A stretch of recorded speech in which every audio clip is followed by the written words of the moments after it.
Good afternoon. Good to see all of you. I want to begin today's briefing by addressing the horrific shooting that took place yesterday at the Annunciation Catholic Church in Minneapolis, Minnesota, where a deranged shooter opened fire during morning mass, killing an innocent 8-year-old and 10-year-old. 14 other children and 3 adults were also injured during this horrible tragedy. This was the first morning mass of the school year for these beautiful, innocent children, and this sacred religious service was desecrated by an evil monster.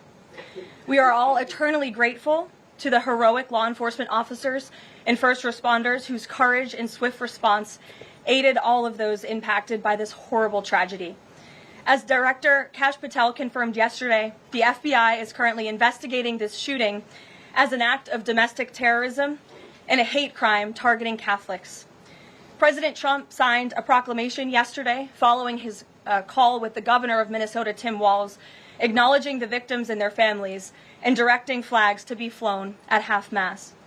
President Trump and the First Lady encouraged the entire nation to join all of us in praying for the victims and their families as they face unimaginable grief and loss.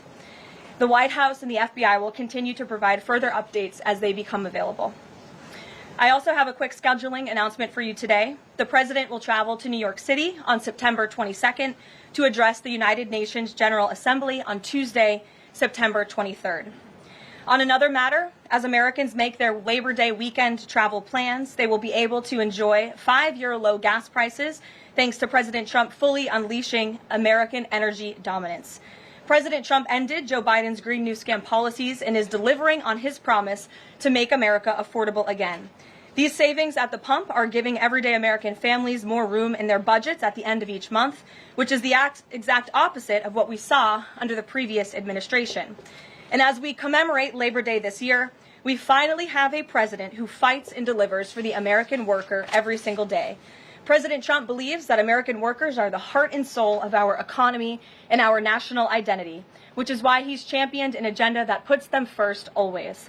For decades, the hardworking men and women of our country who built the greatest nation in world history were sold out by selfish, greedy, short-sighted globalists who put our country on a path to economic and cultural ruin. They hollowed out our factories and towns and betrayed the American working class by shipping jobs overseas and importing millions of low-wage migrants to replace American workers. Under President Trump, this national disgrace is over. American workers are, once again, being put at the center of national trade policy, and the dignity of American labor is being defended. As a result, President Trump has already brought in nearly $10 trillion in new private and foreign investments so that the top businesses in the world can create high-paying jobs in America and hire American workers to fill them. In fact, since President Trump took office, the economy has added more than 500,000 new jobs to the workforce. In a stark reversal from the Biden administration, all of that job creation has been driven by private sector growth, and all employment gains have gone to native-born Americans. Wages for blue-collar workers are now rising at the fastest rate in the past 60 years. And the average American worker has already seen a $500 wage increase this year alone. Thanks to the largest middle tax cuts ever signed into law by President Trump, with no tax on tips, no tax on overtime, no tax on Social Security, Americans in all 50 states will keep more of their hard-earned money. The average American taxpayer will see a tax cut of nearly $4,000 because of these pro-growth provisions, according to analysis from the Nonpartisan Tax Foundation. In other news, President Trump continues to deliver on his promise to restore law and order to our nation's capital. Since President Trump's intervention, there have been more than 1,283 arrests right here in the District of Columbia. Total crime in D.C. is down 19%, and violent crime is down 30%. Carjackings in the district are down 67%. Homicides are down 57%. Robberies are down 40%. Motor vehicle thefts are down 32%. And assaults with dangerous weapons are down 23%. And property crime is down 18%.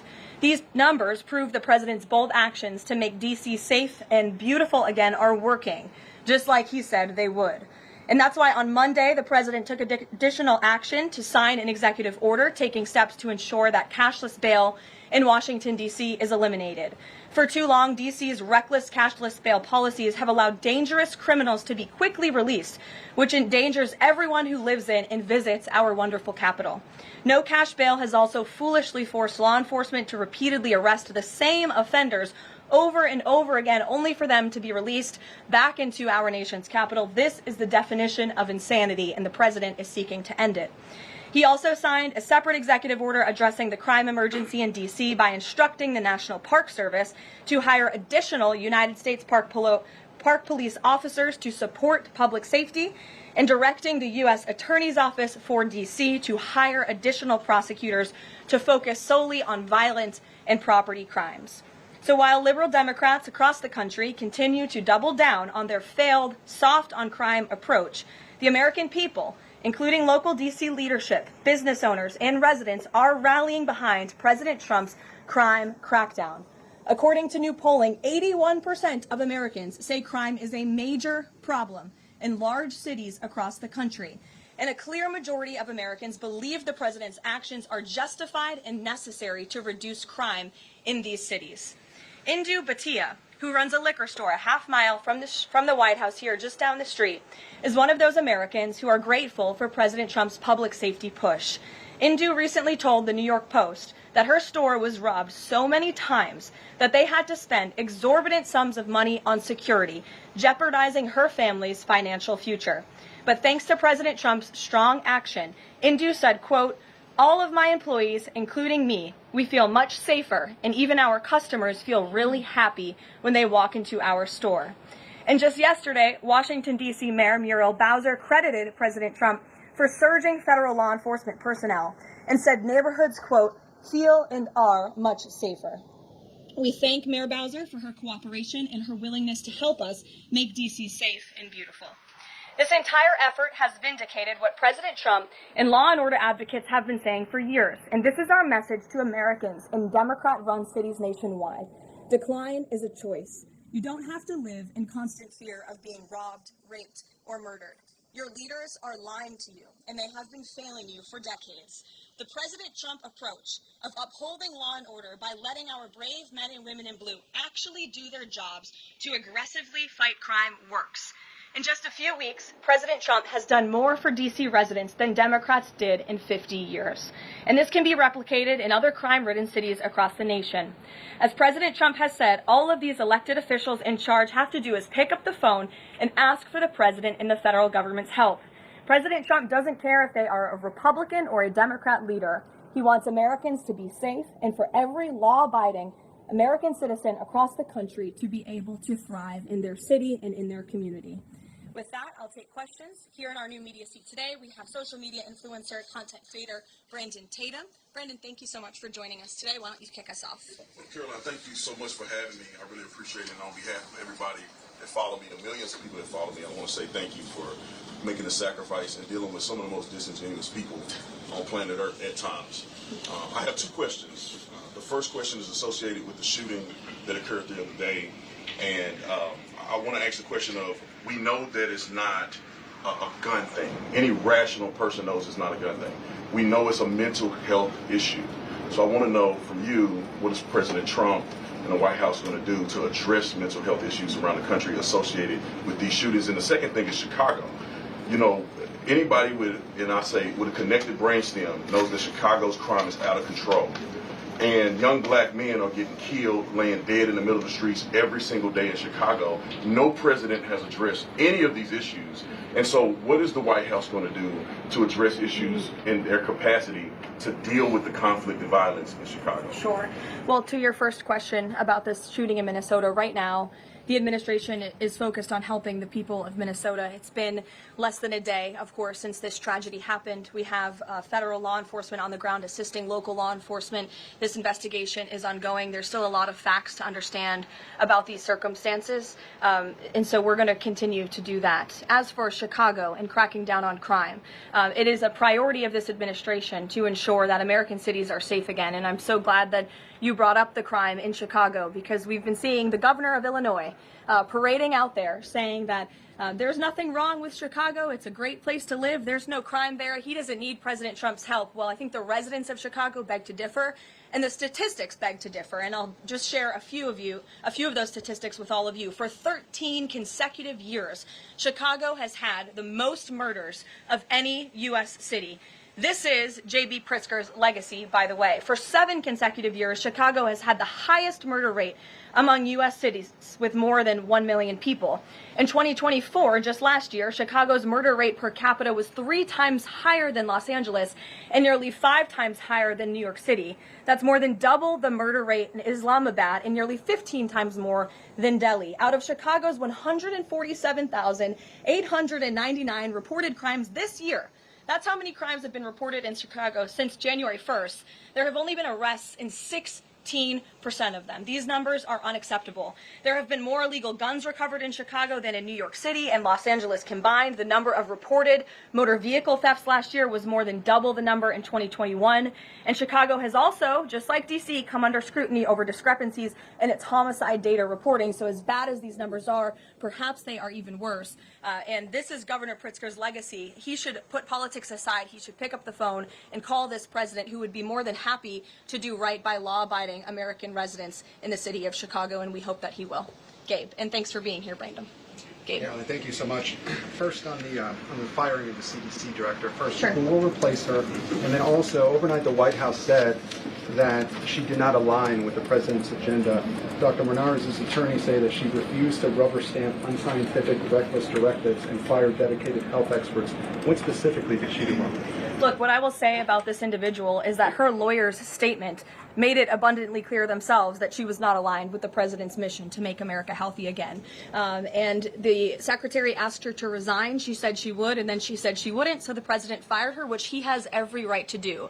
It was President Trump who was overwhelmingly reelected on November 5th. This woman has never received a vote in her life, and the president has the authority to fire those who are not aligned with his mission. A new replacement will be announced by either the president or the secretary very soon, and the president and Secretary Kennedy are committed to restoring trust and transparency and credibility to the CDC by ensuring their leadership and their decisions are more public-facing, more accountable, strengthening our public health system, and restoring it to its core mission of protecting Americans from communicable diseases, investing in innovation to prevent, detect, and respond to future threats. That's the mission of the CDC, and we're going to make sure that folks that are in positions of leadership there are aligned with that mission. Briefly, on another topic, last week, a judge on an environmental concerns lawsuit said that the administration has 60 days to wind down operations that state officials did. But the administration has not been shy in fighting back against what it calls activist judges.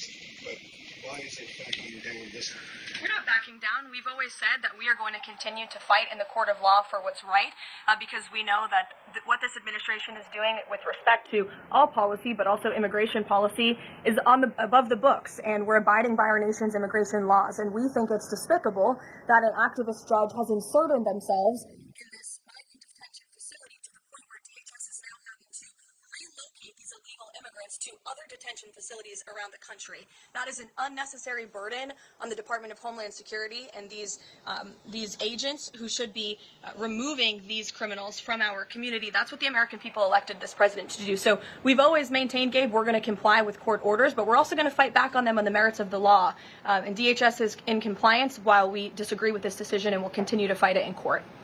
Let's go to... Hey, go ahead. Thanks so much. So just following up on the CDC firing, Sure.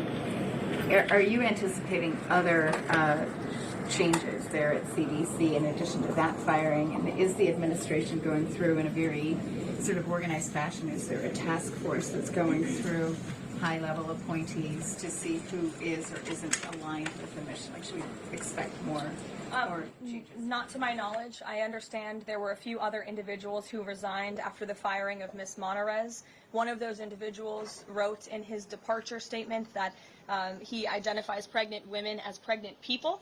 So that's not someone who we want in this administration anyway. So if people are not aligned with the president's vision and the secretary's vision to make our country healthy again, then we will gladly show them the door. Karoline, can I just go to the back? Thank you, Karoline. Go behind you, Andrew. Go ahead. Oh, thank you, Karoline. The military deployment that President Trump has sent to the Caribbean Sea close to the shores with Venezuela is massive. It's much more that is needed to simply counter narcotics operations. Is President Trump considering launching military strikes to military installments or facilities in Venezuelan soil? I won't get ahead of the president with respect to any military action or questions about that ever. But what I will tell you is that many Caribbean nations and many nations in the region have applauded the administration's counter-drug operations and efforts, and the president is prepared to use every element of American power to stop drugs from flooding into our country and to bring those responsible to justice. And as I've said from this podium before, the Maduro regime is not the legitimate government of Venezuela. It is a narco-terror cartel. Maduro is not a legitimate president. He is a fugitive head of this drug cartel. He has been indicted in the United States for trafficking drugs into our country, and it is the utmost responsibility of this president and this administration to prevent the illicit flow of drugs into our country and to protect citizens from those deadly poisons. Reagan. Thanks, Karoline. I have two questions for you. Sure. Democrats, including former White House Press Secretary Jen Psaki and Minneapolis Mayor Jim DeFray, have talked for and pushed to gun control in your opinion. Yes, I saw the comments of my I think they're incredibly insensitive and disrespectful to the tens of millions of Americans of faith across this country who believe in the power of prayer, Who believe that prayer works, and who believe that in a time of mourning like this, when beautiful young children were killed while praying in a church, it's utterly disrespectful to deride the power of prayer in this country, and it's disrespectful to the millions of Americans of faith. And I would encourage Ms. Psaki to pray for these families themselves, who need it right now more than ever. My second question for you is that there have been media outlets who have glazed over the fact that the shooter was confused in their gender identity. Does the administration believe that this element needs to be investigated in the shooting? All of the elements are being investigated in the shooting, absolutely. Which is why part of the reason the FBI director came out and immediately confirmed that facet of the investigation. John. Thanks a lot, Caroline. Two questions on two separate issues. First of all, the drone and missile strikes that took place overnight in Ukraine.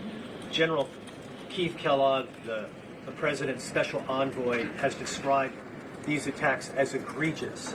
Do you agree with that description, and do you view President Putin as an impediment to getting peace between these two countries? Well, it's not about if I agree, it's about what the president thinks, and I know what the president thinks because I talked to him about this. He was not happy about this news, but he was also not surprised. These are two countries that have been at war for a very long time. Russia launched this attack on Kyiv, and likewise, Ukraine recently dealt a blow to Russia's oil refineries. They have taken out, as a matter of fact, 20% of Russia's oil refinery capacity over the course of their attacks throughout the month of August. So the president is continuing to watch this intently, and this killing, unfortunately, will continue as long as the war continues, which is why the president wants it to end.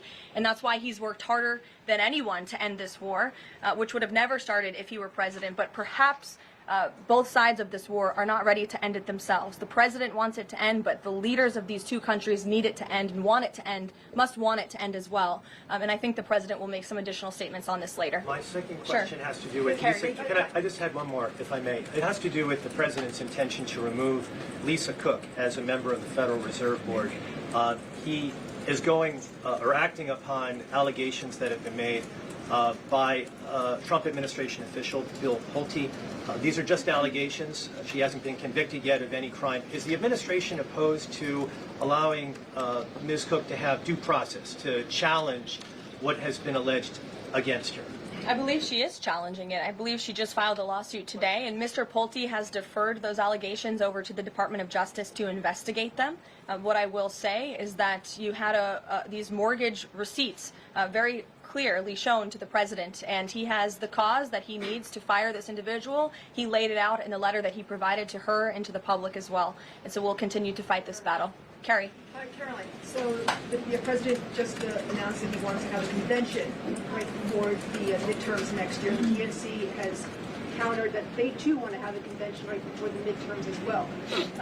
What's the White House's response to that? And can you give us just a little bit of a hint or a tease here as to how the president envisions the convention for the midterms? Look, the president put out a statement on this earlier today. I'll let him speak further on the plans that he envisions, but I think he's very proud of the accomplishments and the achievements of his administration, as he should be. The most secure border in United States history, a crackdown on crime here in our nation's capital, an attack or a reversal of the attack on our energy industry from the previous administration. As I just pointed out to you, gas prices today, this Labor Day, are the lowest they've been since Labor Day in 2020. Our economy is bringing in trillions of dollars in revenue from all over the world again. So there's so much for Republicans and for the president and for Americans across the country to be proud of, and I think the president wants to see that celebrated. But for any further details on this as they come, we'll provide you with them. Iris. Thank you, Caroline. 2 questions on the shooting. What's the administration's message to some concerned parents across the country who might be now worried about their kids' safety in light of the latest incident? We completely and totally understand the concerns of parents across the country. This tragedy it's heartbreaking. As a parent myself, there are no words to describe just the heartbreak that these families must be enduring, which is why the president and the first lady have encouraged everyone to continue to pray for these families and these victims, and it's why this administration is focused on removing public safety threats from our communities. And in fact, I can share with all of you that last night in Washington, D.C., when arrests were being made, there was an arrest of a juvenile right here in D.C. in Ward 7 for threats to kidnap and injure, receiving stolen property, possession of a large capacity feeding device, unlawful possession of firearms and ammunition. A search warrant was executed, 7 firearms were recovered, and the juvenile was arrested after an investigation was initiated based on social media posts allegedly threatening violence towards a school. So this was a juvenile who was a risk to not just himself, but the community here in Washington, and he was removed from the community last night because of the law enforcement efforts of this administration. And I would also point to the statement of our wonderful First Lady that she released yesterday. She wrote, "The tragic mass killing in Minnesota illuminates the need for preemptive intervention in identifying school shooters. Early warning signs are often evident, with many individuals exhibiting concerning behaviors and making violent threats online prior to their actions. We encourage all Americans, as the old saying goes, if you see something, say something. If you see warning signs or threats, report it to law enforcement. This administration, federal law enforcement, will take those reports and those threats seriously. They will be treated as a law enforcement emergency, and we will act accordingly." And on the First Lady's statement, would the administration consider ramping up resources on these fronts to parents and schools across the country to help them look into these signs and prevent more tragedies? It's a very fair question, Iris. As for any potential future policy decisions or funding questions, it's just been over 24 hours since this tragedy occurred. Right now, we're focused on the FBI and their investigation and uncovering all the facts, and we'll leave those very important policy discussions to another day. Go ahead. Megan. I had a question about the Lisa Cook lawsuit that you mentioned. Sure. Does the president plan to wait until that lawsuit is resolved to appoint her replacement? I will leave that to the president to make that decision in that announcement himself. Brian. Thank you, Caroline. 2 questions. Bouncing off the CDC situation at CDC, I'm curious if administration officials are pushing back on the president's agenda, privately, publicly, however, should they fear to lose their jobs going forward? Look, I think if you're doing your job well, and if you are executing on the vision and the promises that the president made to the public who elected him back to this office, then you should have no fear about your job. Just do your job. That's what this president wants to see. He wants to see people solving problems. He wants to see the people who have the privilege of serving the American taxpayer and the federal government abiding by the wishes of the American taxpayers who overwhelmingly reelected him in this cabinet to make America great again, or in this case, make America healthy again. On the Intel deal, where the U.S. got a stake in that company, there's two things I want to ask about that. The first is, what did the U.S. get back in return for that deal? And the second thing is, what are the future plans for giving any form of money to another company? It could be through the CHIPS Act, like this deal, or some other form of funds. What are the plans there by this White House administration? Well, look, as you know, Brian, very well, because you cover it often, the Intel deal is still being ironed out by the Department of Commerce. The T's are still being crossed, the I's are still being dotted.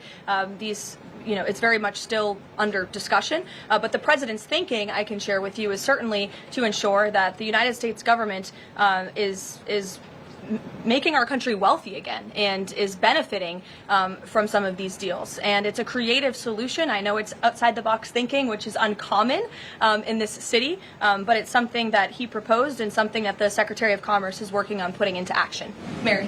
Thanks, Caroline. I have a couple questions on the shooting yesterday. The first one, this is the second shooting involving a trans-identifying shooter who specifically targeted Christians and Catholic kids. What kind of consequences do the gender-affirming therapists, doctors, or even the parents of these shooters face after these types of shootings?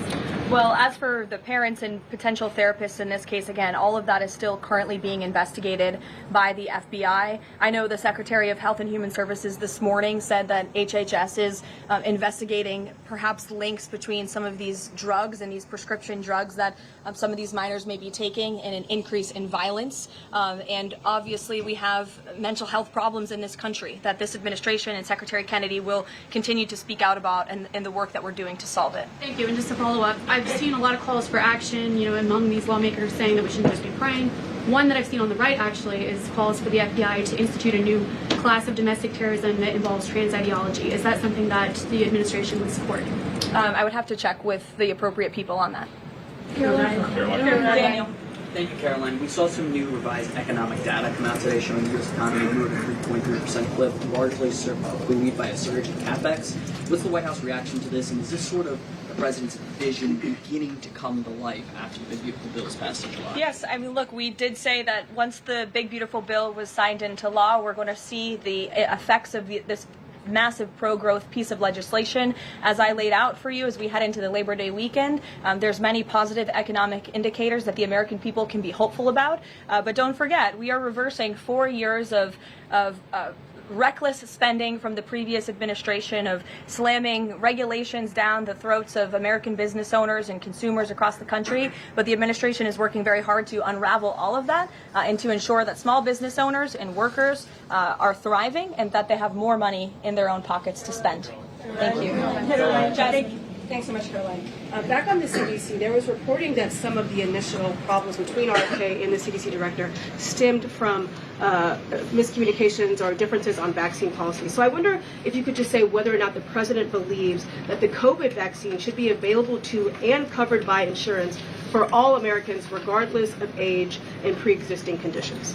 What I will tell you is that the FDA recently revoked the emergency use authorizations for 3 COVID vaccinations while simultaneously greenlighting 4 new COVID-19 vaccines with 2025 and 2026 formulas. The reason for the revocation of that emergency use authorization is because obviously the COVID pandemic and the public health emergency is over. But just to correct the record, because there's been a lot of misinformation on this, the FDA's decision does not affect the availability of COVID vaccines for Americans who want them. We believe in individual choice. That's a promise both the president and the secretary have made, and it's a promise they have now delivered on. Question, if I could, Caroline. Second question, if I could. Sorry. I wonder if you could answer why the president hasn't acknowledged the shooting at CDC headquarters that took place earlier in August, where a police officer was killed, and it was reported that the motivation for the shooting was somebody who was really unhappy with the effects of the COVID vaccine. We absolutely were very much aware of that shooting. The Secretary of Health and Human Services put out a statement immediately. He was in touch with the CDC, and he actually traveled to Georgia to assess the situation and to mourn with the people who work in that building there. So, go ahead. With respect to Labor Day, one of the most underrepresented groups right now are police officers. 30,000 police officers short in America right now. To Brandon's question, 1,300 short in Chicago, 3,000 short in New York, 500 short here in Washington, D.C. What can the White House, what can the President do to help recruitment of police officers? You've done well with the military and Border Patrol. What can be done before police officers on the streets of America? Well, the president has certainly been very successful in recruiting federal law enforcement. If you look at the ICE recruitment campaign that was led by he and our Secretary of Homeland Security, we've seen more than, I believe, 130,000 applicants to join ICE, which is just amazing. There's more applicants now than there are jobs to fill, and we're very grateful for that. Clearly, Americans want to serve their communities. They just need a leader who encourages them to do so. So maybe Governor Pritzker should spend less time demonizing the police, more time trying to recruit more police, and more time trying to call the President of the United States to get crime in his city under control. The President wants to allow law enforcement, whether it's states local, federal, to do their jobs, to arrest criminals, to put them behind bars, and to remove public safety threats from American communities. He'll continue to do that. Thank you, guys.